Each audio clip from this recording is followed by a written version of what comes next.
Mumbai महानगरपालिकेचा coastal रोडवरचा melody road हा जो प्रयोग झालेला आहे तो नक्कीच नवीन आहे, काहीतरी वेगळं आहे। तंत्रज्ञानाचा असा वापर केल्याबद्दल प्रशासनाचं अभिनंदन। पण मुंबईकरांना खरंच याची गरज आहे का? ही मुंबईकरांची बेसिक मागणी तरी होती का? आणि रस्त्यांचे इतके महत्त्वाचे प्रश्न प्रलंबित ठेवत हा कसला अट्टहास, असा सवाल आता अमित ठाकरे जे मनसेचे नेते आहेत त्यांनी उपस्थित केलाय।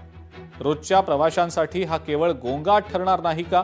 तसंच गाडी चालवताना ड्रायव्हरचं लक्ष विचलित होण्याची शक्यता प्रशासनानं तपासली आहे का? असे सवाल आता अमित ठाकरेंनी उपस्थित केले।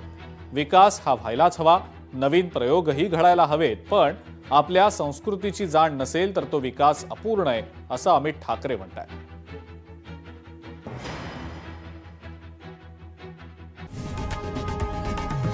लोकशाही मराठी ऐका, पहा, जागरूक रहा।